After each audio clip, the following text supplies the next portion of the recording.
आजचा पहिला प्रश्न आहे, पार्ले-जी कोणत्या देशाची कंपनी आहे?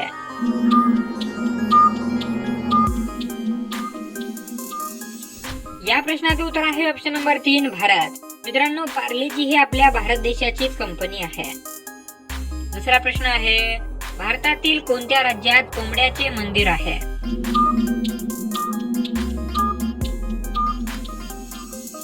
या प्रश्नाचे उत्तर आहे ऑप्शन नंबर 1 ओडिसा. मित्रांनो, भारतातील ओडिसा या राज्यामध्ये कोंबड्याचे मंदिर आहे. तिसरा प्रश्न आहे, कोणत्या शहराला स्वप्नांचे शहर म्हणतात?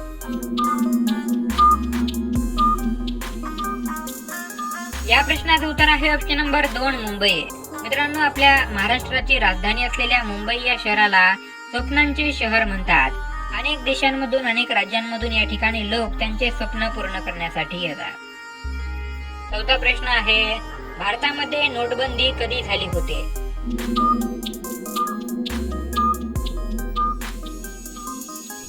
या प्रश्नाचं उत्तर आहे ऑप्शन नंबर 4 2016. मित्रांनो, भारतामध्ये नोटबंदी ही 2016 साली झाली होती. पाचवा प्रश्न आहे, कशाचे ज्यूस पिल्याने डोळे चांगले राहतात?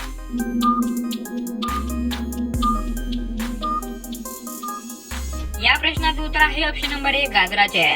मित्रांनो, जर आपण दररोज गाजराचे ज्यूस पिले तर आपले डोळे चांगले राहतात. सहावा प्रश्न आहे, भारतातील कोणत्या राज्यात सर्वात जास्त आंब्याचे उत्पादन होते? या प्रश्नाचं उत्तर आहे ऑप्शन नंबर 2 उत्तर प्रदेश. मित्रांनो, भारतातील उत्तर प्रदेश या राज्यामध्ये सर्वात जास्त आंब्याचे उत्पादन होते. सातवा प्रश्न आहे, भारतातील कोणत्या राज्यात केळींचे उत्पादन सर्वात जास्त होते?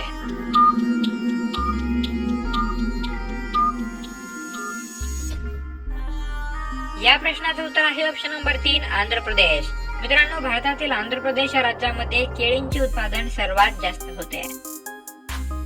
आठवा प्रश्न आहे, कोणता प्राणी पाण्यात राहतो पण पाणी पित नाही?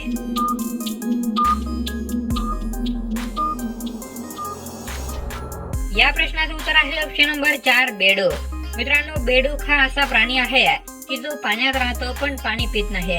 बेडकाला पाणी पिण्याची गरज नसते, कारण त्याचे शरीर थोडं थोडं पाणी त्याच्यामध्ये सामावून घेते, त्यामुळे तो पाणी पित नाही.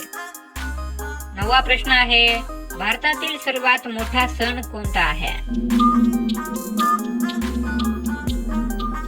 या प्रश्नाचं उत्तर आहे ऑप्शन नंबर 1 दिवाळी. मित्रांनो, भारतातील सर्वात मोठा सण म्हणून दिवाळी या सणाला ओळखले जाते. आणि मित्रांनो, 10वा आणि शेवटचा प्रश्न हा तुमच्यासाठी आहे. तर मित्रांनो, तुमचे आडनाव काय आहे? या प्रश्नाचं उत्तर तुम्हाला कमेंट बॉक्स मध्ये सांगायचं आहे. आणि मित्रांनो, आजचा व्हिडिओ तुम्हाला कसा वाटला ते सुद्धा कमेंट बॉक्स मध्ये नक्की सांगा. व्हिडिओ आवडला असेल तर व्हिडिओला लाईक करा आणि या व्हिडिओला जास्तीत जास्त विद्यार्थ्यांपर्यंत नक्की शेअर करा. भेटूया पुन्हा एकदा एखाद्या महत्त्वपूर्ण व्हिडिओ सोबत. तोपर्यंत जय हिंद, वंदे मातरम, धन्यवाद.